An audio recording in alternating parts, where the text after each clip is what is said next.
Unusual tactics to fight COVID-19 from around the world. Daily life around the world is changing dramatically as countries and local governments employ different methods to contain the spread of the coronavirus while allowing society to keep functioning in some form.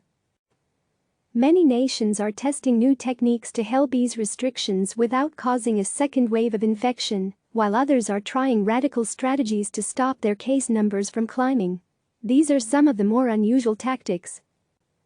Classrooms 2.0. For many countries, schools will need to reopen first, enabling parents to return to work and children to resume their education on an equal footing.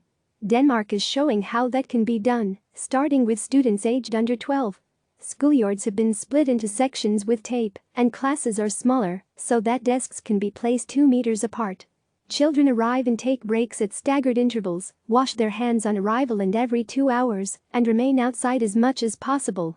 Surfaces including sinks, toilet seats and door handles are disinfected twice daily. The Czech Republic has also begun a phased return, starting with final year students at college and universities, which is likely to be followed by primary school children and high school students for one-on-one consultations. Immunity cards. Chile will begin issuing digital immunity cards this week to people who have recovered from the coronavirus, according to a Monday announcement from health officials.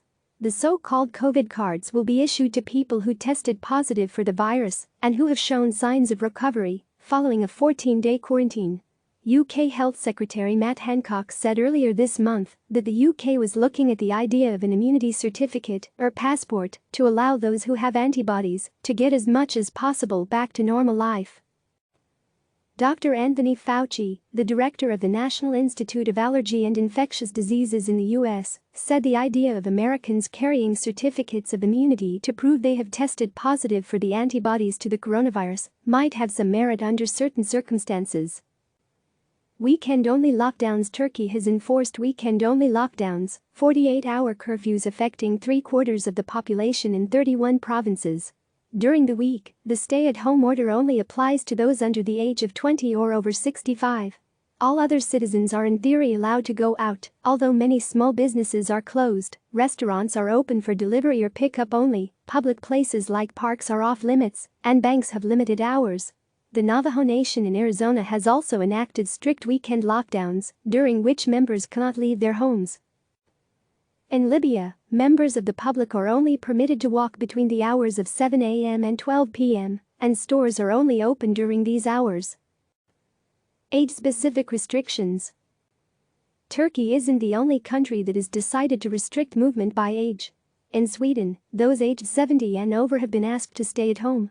Earlier this month, researchers from Warwick University in the UK proposed that young adults aged 20 to 30 who do not live with parents should be released from lockdown first. Gender-based lockdowns. Peruvian President Martin Vizcarra announced on April 2 that it was adopting gender-based measure because of its simplicity in visually detecting who should and shouldn't be out on the streets. On Monday, Wednesday, and Friday, only men can be outside. On Tuesday, Thursday, and Saturday, only women are allowed. Panama has been doing this since April 1, arguing the measure encourages people to stay at home since their loved ones are not allowed to be outside.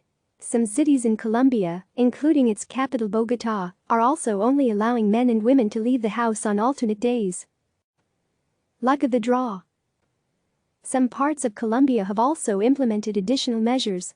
Cities including Cali and Medellin only permit citizens to leave their homes at certain times, depending on their ID card numbers.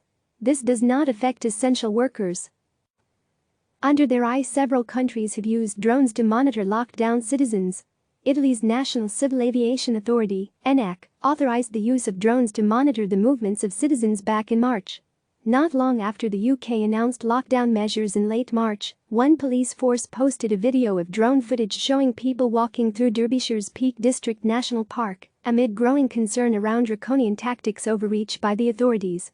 Commercial drone company Dragonfly this month partnered with Australia's Department of Defence and the University of South Australia to deploy pandemic drones to monitor temperature, heart and respiratory rates, as well as detect people sneezing and coughing in crowds. China and Kuwait have used talking drones to order people to return home. CNN's Christopher Ulloa and CNN Stefano Pozzebon, Anna Cuccolon and Jackie Castillo contributed reporting. Click subscribe to receive the latest news.